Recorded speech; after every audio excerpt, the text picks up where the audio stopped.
Hello friends, स्वागत है आप सभी को टॉपिक स्टडी न्यूज़ चैनल में। तो फ्रेंड्स, ये चैनल आपको आरआरबी एनटीपीसी एग्जाम एनालिसिस के लिए बनाया गया है। यानी जितने भी क्वेश्चन आपको आरआरबी एनटीपीसी एग्जाम में पूछे जाते हैं वो सारे क्वेश्चनों का एनालिसिस आपको इस चैनल पर मिल जाएगा। ठीक है फ्रेंड्स। तो फ्रेंड्स, प्रथम क्वेश्चन है, पंचमढ़ी बायोस्फीयर रिजर्व किस राज्य में स्थित है?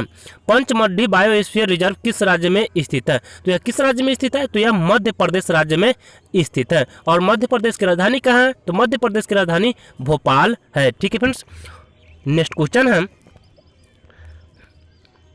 चिड़ियों के अध्ययन को क्या कहते हैं? चिड़ियों के अध्ययन को क्या कहते हैं? तो चिड़ियों के अध्ययन को ऑर्निथोलॉजी कहते हैं। ऑर्निथोलॉजी चिड़ियों के अध्ययन के कहते हैं। ठीक है फ्रेंड्स।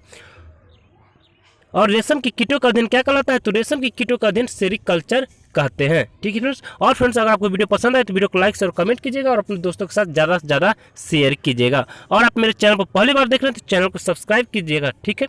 नेक्स्ट क्वेश्चन है, आगरा का किला किसने बनवाया था?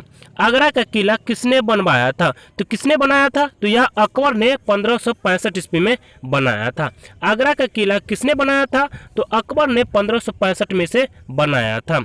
नेक्स्ट क्वेश्चन है, सबसे बड़ा रेलवे नेटवर्क किस राज्य में है? सबसे बड़ा रेलवे नेटवर्क किस राज्य में है? तो यह किस राज्य में है? तो यह उत्तर प्रदेश राज्य में है। सबसे बड़ा रेलवे नेटवर्क किस राज्य में है? तो उत्तर प्रदेश राज्य में है। नेक्स्ट क्वेश्चन है, बेटी बचाओ बेटी पढ़ाओ योजना का उद्देश्य क्या है? बेटी बचाओ बेटी पढ़ाओ योजना का उद्देश्य किस राज्य से संकलित है? तो किस राज्य से? तो यह हरियाणा राज्य से लिया गया है। यानी हरियाणा राज्य में बेटी बचाओ बेटी पढ़ाओ योजना का उद्देश्य हुआ है। और बाल लिंगानुपात को बढ़ाने के लिए यह बेटी बचाओ बेटी पढ़ाओ योजना का किया गया था। और यह कब लॉन्च किया गया था? तो 22 जनवरी 2015 ईस्वी को हरियाणा राज्य में इसे लॉन्च किया गया था। नेक्स्ट क्वेश्चन है, 2014 में कम पैसों में खाता खुलवाने के लिए शुरू की गई योजना का नाम क्या है? 2014 में कम पैसों में खाता खुलवाने के लिए शुरू की गई योजना का नाम क्या है? तो पीएम जनधन योजना है। पीएम जनधन योजना 2014 में खाता खुलवाने के लिए शुरू की योजना का नाम है। और यह इसकी शुरुआत कब हुआ था? तो 28 अगस्त 2014 ईस्वी को इसकी शुरुआत हुआ था। और कितने वर्ष के व्यक्तियों के लिए था?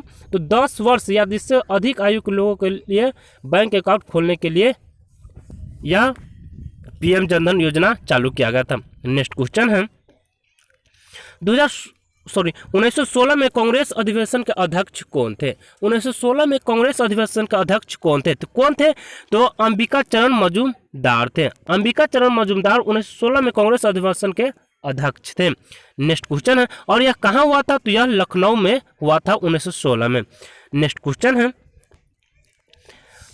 1998 में भारत द्वारा परमाणु परीक्षण कहाँ किया गया था? 1998 में भारत द्वारा परमाणु परीक्षण कहाँ किया गया था? तो यह कहाँ किया गया था? तो यह पोखरण में किया गया था। पोखरण में कब किया गया था? 18 मई 1974 को भारत का पहला परमाणु परीक्षण हुआ था। और दूसरा कब हुआ था? तो दूसरा ऑपरेशन हुआ था शक्ति के नाम से 11 मई 1988 को हुआ था। यानी 1998 में भारत द्वारा परमाणु परीक्षण किया गया था। ठीक है। ये कब क्या कहाँ किया गया था? तो पोखरण में किया गया था। और फ्रेंड्स, अगर आपको वीडियो पसंद है तो वीडियो को लाइक और कमेंट कीजिएगा और अपने दोस्तों के साथ ज़्यादा से ज़्यादा शेयर कीजिएगा। ठीक है फ्रेंड्स। और फ्रेंड्स, ये सारे क्वेश्चन आपको कल के एग्जाम यानी 12 फरवरी को पूछा गया क्वेश्चन है। ठीक है। और फ्रेंड्स, सबसे इम्पोर्टेंट क्वेश्चन ये है कि नाभिकीय प्रोग्राम के जनक कौन है? तो होमी भाभा नाभिकीय प्रोग्राम के जनक हैं। नेक्स्ट क्वेश्चन है, 2019 के डाटा के अनुसार कच्चे तेल का सबसे बड़ा उत्पादक देश कौन है? 2019 के डाटा के अनुसार कच्चे तेल का सबसे बड़ा उत्पादक देश कौन सा है? तो कौन देश है? तो यह अमेरिका देश है। अमेरिका के बाद सऊदी अरब दूसरे और तीसरे स्थान पर रूस है। ठीक है फ्रेंड्स।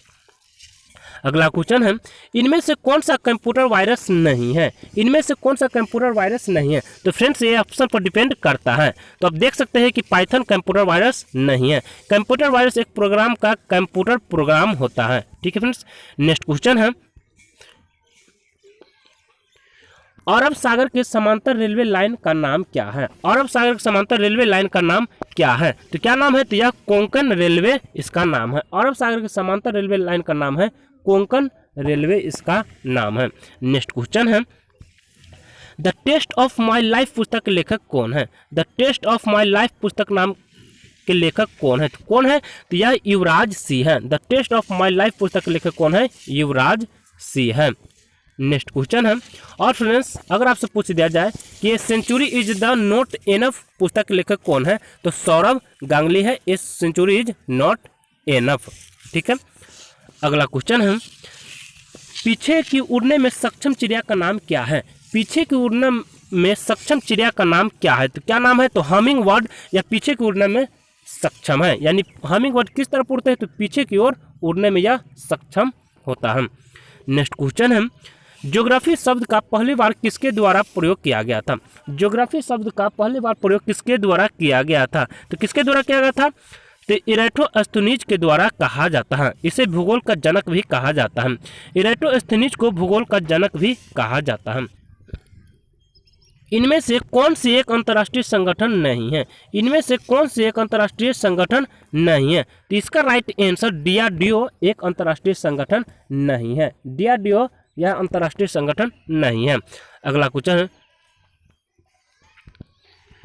राष्ट्रपति द्वारा लोकसभा में कितने आंग्ल भारतीय मनोनीत किए जा सकते हैं? राष्ट्रपति द्वारा लोकसभा में कितने आंग्ल भारतीय मनोनीत किए जा सकते हैं? कितने किया जा सकते हैं? तो 2 मनोनीत किए जा सकते हैं। राष्ट्रपति द्वारा लोकसभा में 2 भारतीयों को मनोनीत किया जा सकता है। ठीक है। 104वें संविधान संशोधन द्वारा अनुच्छेद 334 में संशोधन के द्वारा लोकसभा और राज्यसभा की विधानसभा में SC/ST समुदाय के आरक्षण को 80 वर्ष यानी कि 2030 तक के लिए बढ़ा दिया गया है। अगला क्वेश्चन है, कीना किस देश की मुद्रा है? कीना किस देश की मुद्रा है? तो यह किस देश की मुद्रा है? तो यह पापुआ न्यू गिनी देश की मुद्रा का नाम क्या है? तो कीना है। अगला क्वेश्चन है, गोल्डन ट्रायंगल में कौन सा शहर शामिल नहीं है? गोल्डन ट्रायंगल में कौन सा शहर शामिल नहीं? तो कौन सा शहर शामिल नहीं है? तो यह आगरा, दिल्ली, जयपुर को जोड़ता है। यानी यह गोल्डन ट्रायल कौन कौन से शहर को जोड़ता है? तो आगरा, दिल्ली और जयपुर को जोड़ता है। ठीक है। इसकी लंबाई कितना है? तो 720 किलोमीटर इसकी लंबाई है। नेक्स्ट क्वेश्चन है, संसद के संयुक्त अधिवेशन को बुलाने की शक्ति किसके पास है? संसद के संयुक्त अधिवेशन को बुलाने की शक्ति किसके पास है? तो यह किसके पास है? तो यह राष्ट्रपति के पास है। संसद के संयुक्त अधिवेशन को बुलाने की शक्ति राष्ट्रपति के पास है। संविधान का अनुच्छेद 108 के तहत संयुक्त अधिवेशन बुलाने की शक्ति राष्ट्रपति के पास है। यानी किस अनुच्छेद में इसकी बात चर्चा है? तो 108 अनुच्छेद में है। और इसके अध्यक्षता लोकसभा अध्यक्ष द्वारा धन विधेयक और संविधान संशोधन विधेयक के लिए संयुक्त अधिवेशन का प्रावधान नहीं है। नेक्स्ट क्वेश्चन है, अल बरूनी किसके शासनकाल में भारत आया था?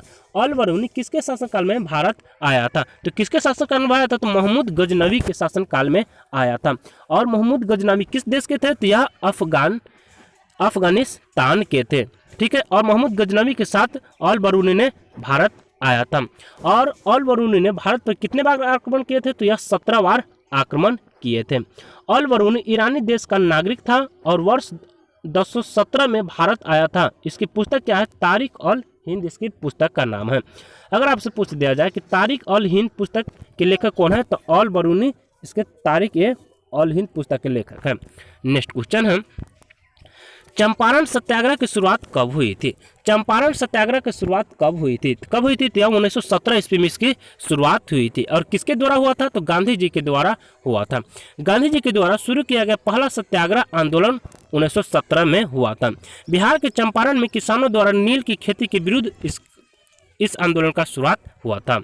अगला क्वेश्चन है, 2018 में कॉफी उत्पादन में प्रथम राज्य कौन है? 2018 में कॉफी उत्पादन में भारत के प्रथम राज्य कौन है? तो कौन सा है? तो यह कर्नाटक में है। यानी कर्नाटक भारत का कॉफी उत्पादन में प्रथम राज्य है।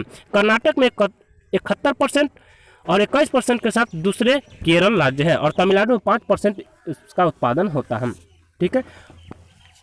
कॉफी बोर्ड की स्थापना कब हुई थी? कॉफी बोर्ड की स्थापना 1942 ईस्वी में हुई थी। और इसका मुख्यालय कहाँ है? तो इसका मुख्यालय कर्नाटक की राजधानी बेंगलोर में है। नेक्स्ट क्वेश्चन है, हस्तिनापुर पुरातात्विक स्थल का उत्खनन कब हुआ था? हस्तिनापुर पुरातात्विक स्थल का उत्खनन कब हुआ था? कब हुआ था? तो 1950 से 52 में इसका उत्खनन हुआ था। उत्तर प्रदेश के मेरठ में स्थित डॉक्टर वीवी लाल के नेतृत्व में यह उत्खनन हुआ था। नेक्स्ट क्वेश्चन है,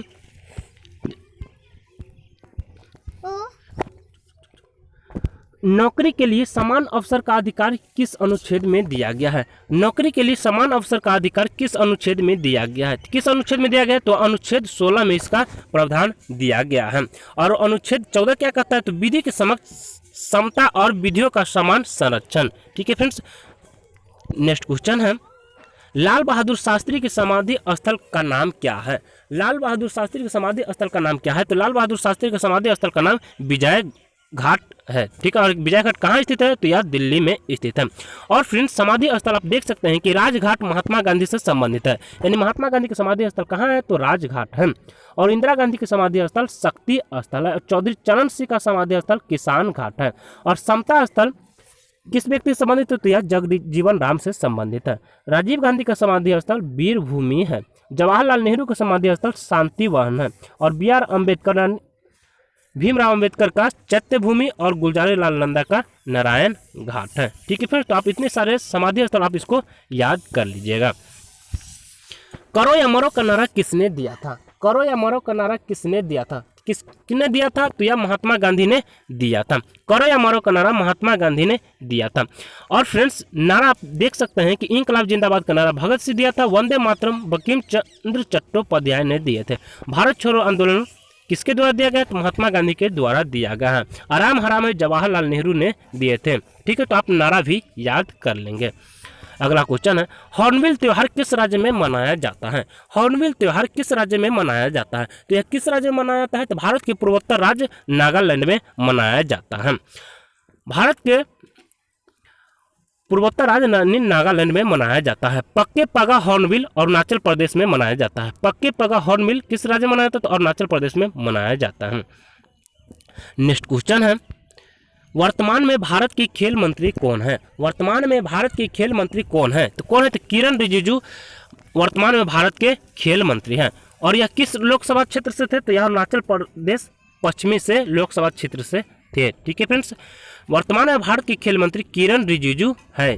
ठीक है फ्रेंड्स, नेक्स्ट क्वेश्चन है, संयुक्त राष्ट्र के SDG गोल 2030 में कुल कितने गोल शामिल होगा? संयुक्त राष्ट्र के SDG गोल 2030 में कुल कितने गोल शामिल होगा? कितने गोल शामिल होगा? तो 17 गोल शामिल होगा। देख सकते हैं कि सितंबर 2015 में UNGA की 17वीं बैठक के दौरान यह घोषणा हुआ था। 2016 से 2030 तक प्राप्त लक्ष्य है 17 गोल का। नेक्स्ट क्वेश्चन है, ये सारे क्वेश्चन आपको 12 फरवरी को पूछा गया क्वेश्चन है। ठीक है, और फ्रेंड्स, अगर आप मेरे चैनल पर पहली बार देख रहे हैं तो चैनल को सब्सक्राइब कर लीजिएगा। इब्राहिम लोदी और बाबर के बीच युद्ध कब हुआ था? इब्राहिम लोदी और बाबर के बीच युद्ध कब हुआ था? तो कब हुआ था? तो यानी 21 अप्रैल 1526 में पानीपत का पहला युद्ध हुआ था इब्राहिम लोदी और बाबर के बीच, और बाबर जिसमें बाबर विजय हुआ था। इब्राहिम लोदी और बाबर के बीच युद्ध कब हुआ था? तो 21 अप्रैल 1526 ईस्वी को हुआ था, जिसे हम पानीपत का पहला युद्ध भी कहते हैं। ठीक है, नेक्स्ट क्वेश्चन हम, और पानीपत का तीसरा युद्ध कब हुआ था? पानीपत का दूसरा युद्ध 5 नवंबर 1556 को हुआ था, और तीसरा युद्ध 14 जनवरी 1761 ईस्वी को हुआ था। नेक्स्ट क्वेश्चन हम, इनसैट 1V सैटेलाइट किस वर्ष लॉन्च किया गया था? इनसैट 1V सैटेलाइट किस वर्ष लॉन्च किया था? किस वर्ष लॉन्च किया गया था? तो यह 30 अगस्त 1983 ईस्वी को लॉन्च किया गया था। 30 अगस्त 1983 ईस्वी को इनसैट 1V सैटेलाइट लॉन्च किया गया था। अगला क्वेश्चन है, 2012 से 18 के बीच कितने बाघों की शिकारियों का करंट लगने से मृत्यु हुआ था? 2012 से 18 के बीच कितने बाघों की शिकारियों को करंट लगने से मृत्यु हो गया था? कितने शिकारी हो गया था? तो यहाँ 31.5% यानी कुल 656 बाघों की शिकारियों को करंट लगने से मृत्यु हो गया था। और भारत में प्रत्येक 4 वर्षों में गणना होती है। कुल बाघ यानी भारत में कुल बाघों की संख्या कितना है? तो 2967 है। सर्वाधिक बाघ मध्य प्रदेश, कर्नाटक और उत्तराखंड में है। यानी सर्वाधिक बाघ किस राज्य में पाया जाता है? तो मध्य प्रदेश राज्य में होता है। ठीक है, प्रोजेक्ट टाइगर का उद्घाटन कब हुआ था? तो 1973 ईस्वी में हुआ था। कुल टाइगर रिजर्व कितना है? तो कुल टाइगर रिजर्व भारत में 50 है। अगला क्वेश्चन है, 2011 की जनगणना के अनुसार भारत में साक्षरता दर क्या है? 2011 की जनगणना के अनुसार भारत में साक्षरता दर क्या है? तो क्या है? तो यानी 74.04% 2011 की जनगणना के अनुसार भारत में साक्षरता दर है। और सबसे ज़्यादा साक्षरता दर किस राज्य में, तो केरल में 94% है। सबसे कम बिहार में 63.82% है। ठीक है, और सबसे ज़्यादा पुरुष की साक्षरता दर है भारत में कितना है, तो 82.14% है, और महिला का 65.46% है। और फ्रेंड्स अगर आपसे पूछ दिया जाए कि भारत में प्रथम बार जनगणना कब हुआ था, तो भारत में प्रथम बार जनगणना 1872 ईस्वी में लॉर्ड मेयो के काल में हुआ था। और भारत में नियमित जनगणना पहली बार कब हुआ था, तो 1881 में लॉर्ड रिपन के काल में हुआ था। ठीक है, तो आपको इस क्वेश्चन से आपको इतनी सारी जानकारी मिला है। गूगल का संस्थापक कौन है, गूगल का संस्थापक कौन है, तो इसका संस्थापक कौन है, तो इसका संस्थापक लैरी पेज व सर्जे ब्रिन है। गूगल का संस्थापक कौन है, तो लैरी पेज व सर्जे ब्रिन इसके संस्थापक है। ठीक है, और इसका स्थापना कब होता है, 4 सितंबर 1998 को इसका स्थापना हुआ था। और इसका मुख्यालय कहाँ है, मेनलो पार्क यूएसए यानी संयुक्त राज्य अमेरिका में है। अगला क्वेश्चन है, S-400 की तर्ज पर अमेरिका द्वारा विकसित मिसाइल डिफेंस सिस्टम कौन सा है, तो कौन सा है, तो यह पैट्रियट PAC-3 है। ठीक है, पैट्रियट PAC-3 इसके अमेरिका द्वारा विकसित मिसाइल डिफेंस सिस्टम है। नेक्स्ट क्वेश्चन है, शरिया कानून किस धर्म से संबंधित है, शरिया कानून किस धर्म से संबंधित है, किस धर्म से संबंधित है, तो यह इस्लाम धर्म से संबंधित है। शरिया कानून किस धर्म से संबंधित है, तो इस्लाम धर्म से संबंधित है। और फ्रेंड्स ये 12 फरवरी को तीनों शिफ्ट में पूछा गया क्वेश्चन का एनालिसिस इस वीडियो में देख रहे हैं। ठीक है, अगला क्वेश्चन है, आँख की पलकों को धोने के लिए किस अम्ल का प्रयोग करते हैं, आँख की पलकों को धोने के लिए किस अम्ल का प्रयोग करते हैं, तो किस अम्ल का प्रयोग करते हैं, तो यह बोरिक अम्ल का प्रयोग करते हैं। यानी इसका रासायनिक फार्मूला क्या होता है, H3BO3 होता है। H3BO3 इसका रासायनिक फार्मूला होता है। आँख की पलकों को धोने के लिए किस अम्ल का प्रयोग करते हैं, तो बोरिक अम्ल का प्रयोग करते हैं। अगला क्वेश्चन है, उद्योग के क्षेत्र में कौशल विकास के लिए चलाई गई योजना का नाम क्या है, उद्योग के क्षेत्र में कौशल विकास के लिए चलाई गई योजना का नाम क्या है, तो क्या है नाम, तो प्रधानमंत्री कौशल विकास योजना इसका नाम है। ठीक है, प्रधानमंत्री कौशल विकास योजना इसका नाम है। 2020 तक 1 करोड़ युवाओं को रोजगार का लक्ष्य प्राप्त होगा। अगला क्वेश्चन है, FO का पूरा नाम क्या है, FO का पूरा नाम क्या है, तो इसका पूरा नाम क्या है, तो इसका पूरा नाम फूड एंड एग्रीकल्चर ऑर्गेनाइजेशन इसका पूरा नाम है। FO का पूरा नाम क्या है, तो फूड एंड एग्रीकल्चर ऑर्गेनाइजेशन इसका पूरा नाम है। ठीक है, और इसका स्थापना कब हुआ था, तो इसका स्थापना 16 अक्टूबर 1945 ईस्वी को हुआ था। और इसका मुख्यालय कहाँ है, तो इसका मुख्यालय रोम इटली में है। FO का मुख्यालय कहाँ है, तो रोम इटली में इसका मुख्यालय है। महानिदेशक कौन है, तो क्यू डोंगी इसके महानिदेशक है। और फ्रेंड्स यहाँ पर हम आपको यहाँ पर गलत टाइपिंग हो गई, 2030 तक 1 करोड़ युवाओं को रोजगार का लक्ष्य मिलेगा इससे। ठीक है, 2020 नहीं होगा।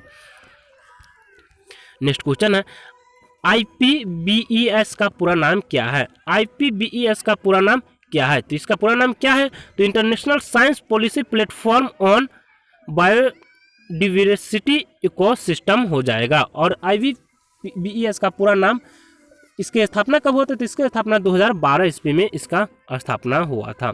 अगला क्वेश्चन, ONGC कंपनी किस क्षेत्र से संबंधित है, ONGC कंपनी किस क्षेत्र से संबंधित है, या किस क्षेत्र से संबंधित है, तो यह तेल गैसों को खोजने वाली भारतीय महारत्न कंपनी है। ONGC कंपनी किस क्षेत्र से संबंधित है, तेल गैसों को खोजने वाली भारतीय महारत्न कंपनी है। और इसका स्थापना कब हुआ था ONGC का, तो 14 अगस्त 1956 में इसका स्थापना हुआ था। इसके CMD कौन है, तो शशि शंकर इसके CMD हैं।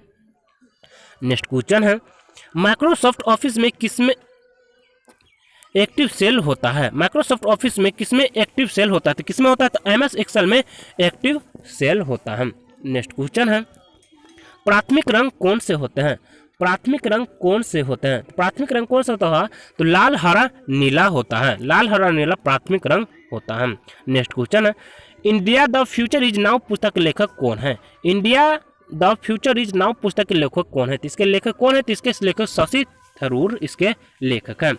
India the future is now पुस्तक के लेखक कौन है, तो शशि थरूर इसके पुस्तक के लेखक हैं।